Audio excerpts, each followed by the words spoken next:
നമ്മളിന്ന് നോക്കാൻ പോകുന്നത് CUETയുടെ കംപ്ലീറ്റ് എക്സാം പാറ്റേൺ ആണ്. സോ ഫസ്റ്റ് തന്നെ എന്താണ് ഈ എക്സാം, ആരാണ് ഇത് കണ്ടക്ട് ചെയ്യുന്നത്?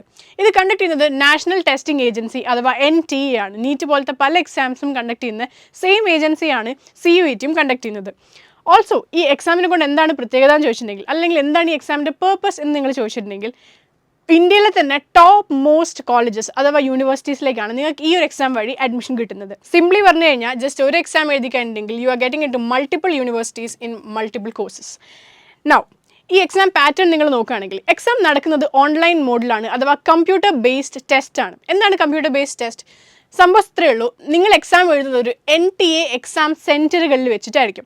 ആൻഡ് ദ സെയിം ടൈം ഈ എക്സാം MCQ ബേസ്ഡ് ആയിരിക്കും. അതായത് നിങ്ങളുടെ ക്വസ്റ്റ്യൻസ് ഡിസ്ക്രിപ്റ്റീവ് ആയിരിക്കില്ല, പകരം എന്തായിരിക്കും, ഒബ്ജക്റ്റീവ് ആയിരിക്കും. സിംപ്ലി പറഞ്ഞാൽ നിങ്ങൾക്ക് ഒരു ക്വസ്റ്റ്യൻ തരും ആൻഡ് അതിന് 4 ഓപ്ഷൻസ് ആണ് നിങ്ങൾക്ക് തരാം. പക്ഷേ ഒരു ഓപ്ഷൻ മാത്രമായിരിക്കും കറക്റ്റ് ആയിട്ട് ഉണ്ടാവുക. നമ്മൾ എത്ര സബ്ജക്ട്സ് ഉള്ളത് നോക്കുകയാണെങ്കിൽ ഏകദേശം 37 സബ്ജക്ട്സ് ആണ് നമുക്ക് ഈ ഒരു എക്സാമിന് വേണ്ടിയിട്ട് വരുന്നത്. പക്ഷേ നിങ്ങൾ ഈ 37 സബ്ജക്ട്സ് എഴുതേണ്ട ആവശ്യമുണ്ടോ? ഇല്ല. നിങ്ങൾ അറ്റ്മോസ്റ്റ് 5 സബ്ജക്ട്സ് ആണ് നിങ്ങൾ എഴുതേണ്ടത്. ഇനി ഈ 37 സബ്ജക്ട്സിൽ യു ഹാവ് അബൌട്ട് 13 ലാംഗ്വേജസ്. ഏതൊക്കെയാണ് നമുക്ക് ഡീറ്റെയിൽ ആയിട്ട് നോക്കാം. And then you have 23 domain subjects and 1 general test. ഈ ഡൊമെയിൻ സബ്ജക്ട്സ് ആയിരിക്കും നിങ്ങൾ +2 പഠിച്ച അല്ലെങ്കിൽ നിങ്ങൾക്ക് വളരെ സ്ട്രോങ് ആയിട്ടുള്ള ഏരിയാസ് ഏതാണോ അതാണ് നിങ്ങൾ ഡൊമെയിൻ സബ്ജക്റ്റ് ആയിട്ട് ചൂസ് ചെയ്യേണ്ടത്. നൗ നിങ്ങൾ ശ്രദ്ധിക്കേണ്ട കാര്യം, ഞാൻ നേരത്തെ പറഞ്ഞ പോലെ എല്ലാ 37 നിങ്ങൾ അറ്റൻഡ് ചെയ്യേണ്ട ആവശ്യമില്ല. നിങ്ങൾ ആകെ അറ്റൻഡ് ചെയ്യേണ്ടത് 5 എണ്ണമാണ്. ആൻഡ് ഈ 5 ഏതാണെന്നുള്ളത് നിങ്ങളുടെ കോഴ്സ്, നിങ്ങളുടെ യൂണിവേഴ്സിറ്റി ഒക്കെ ഡിപ്പെൻഡ് ചെയ്തിട്ടാണ് ഇരിക്കുക. Now മൂവിങ് ഓൺ, ഇതിൽ സെക്ഷൻസ് 3 സെക്ഷനായിട്ടാണ് എക്സാം നടക്കുന്നത്. ഫസ്റ്റ് സെക്ഷൻ ആണ് നിങ്ങളുടെ language section as I said. Second section നിങ്ങളുടെ ഡൊമെയിൻ സബ്ജക്ട്സിൻ്റെ സെക്ഷൻ ആയിരിക്കും. And third section will be general test. ഓരോ സെക്ഷനും നമുക്ക് ഡീറ്റെയിൽ ആയിട്ട് നോക്കാം.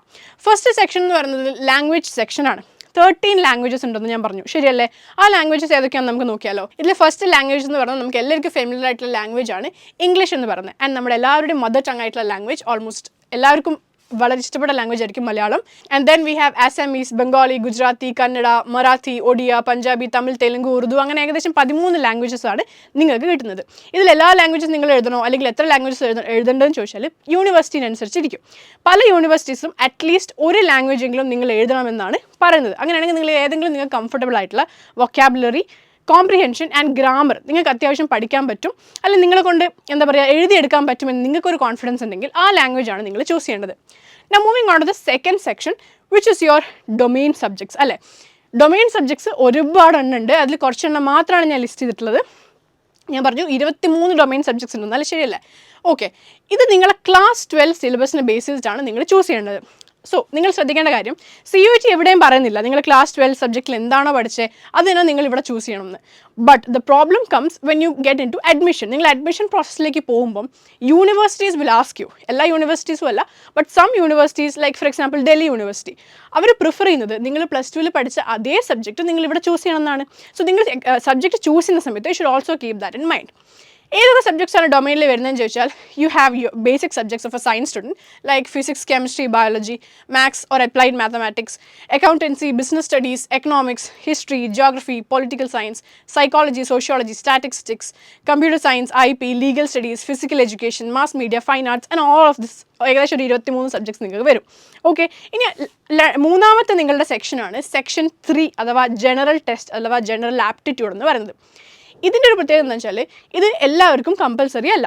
നിങ്ങളുടെ കോഴ്സും നിങ്ങളുടെ യൂണിവേഴ്സിറ്റി അനുസരിച്ചിട്ടാണ് നിങ്ങൾ ജനറൽ ആപ്റ്റിറ്റ്യൂഡ് ടെസ്റ്റ് എഴുതുന്നുണ്ടോ ഇല്ലയോ എന്നുള്ളത് ഡിപ്പെൻഡ് ചെയ്യാം. എഴുതുന്നുണ്ടെങ്കിൽ how will it go? It includes general knowledge and current affairs and the same time logical analytical reasoning, ചെറിയ രീതിയിൽ ക്വാണ്ടിറ്റേറ്റീവ് റീസണിങ്, ബേസിക് മാത്സ് ആണ്, not rocket science, and you also have general mental ability. ഇതൊക്കെയാണ് general aptitude test വഴി നിങ്ങൾ assess ചെയ്യുന്നത്. And വീണ്ടും ശ്രദ്ധിക്കണം, ഇത് ചില കോഴ്സസ് ആൻഡ് യൂണിവേഴ്സിറ്റീസിന് മാത്രമാണ് റിക്വയർഡ് ആയിട്ട് വരുന്നത്. അപ്പോൾ ഇത് മൂന്നുമാണ് നിങ്ങൾ എക്സാംസിൻ്റെ സെക്ഷൻസ് എന്ന് പറഞ്ഞത്. സോ സബ്ജക്ട്സും സെക്ഷൻസും നിങ്ങൾക്ക് ക്ലിയർ ആയി. അങ്ങനെയാണെങ്കിൽ നിങ്ങൾ മെയിൻലി മനസ്സിലാക്കുന്ന കാര്യം, നിങ്ങൾ എത്ര സബ്ജക്ട്സ് എഴുതണം. നമ്മൾ ഓൾറെഡി പറഞ്ഞു 5 സബ്ജക്ട്സ് ആണ് നിങ്ങൾ എഴുതേണ്ടത്. ഈ 5 സബ്ജക്ട്സ് എന്ന് പറഞ്ഞാൽ ഡൊമെയിൻ സബ്ജക്ട്സ് മാത്രമല്ല, നിങ്ങളുടെ ലാംഗ്വേജും ജനറൽ ആപ്റ്റിറ്റ്യൂഡ് എഴുതുന്നുണ്ടെങ്കിൽ അതും നിങ്ങളുടെ ഡൊമെയിൻ സബ്ജക്ട്സും, ഈ 3 സെക്ഷൻസും കൂടെ കമ്പൈൻ ചെയ്തിട്ടാണ് നിങ്ങൾ 5 സബ്ജക്ട്സ് ചൂസ് ചെയ്യേണ്ടത്. Okay, now moving on, we have the question paper pattern. Right, എന്താണ് ക്വസ്റ്റ്യൻ പേപ്പറിൻ്റെ പാറ്റേൺ? ഞാൻ ഓൾറെഡി പറഞ്ഞു കമ്പ്യൂട്ടർ ബേസ്ഡ് ആണ്, MCQ ആയിരിക്കും ഉണ്ടാവുക എന്ന് ഞാൻ പറഞ്ഞു. ഓരോ സബ്ജക്റ്റും നിങ്ങൾ 5 സബ്ജക്റ്റ് എടുക്കുന്നു പറഞ്ഞല്ലോ, അതിൽ ഓരോ സബ്ജക്റ്റിനും നിങ്ങൾക്ക് 50 ക്വസ്റ്റ്യൻസ് ആണ് ഉണ്ടാവുക.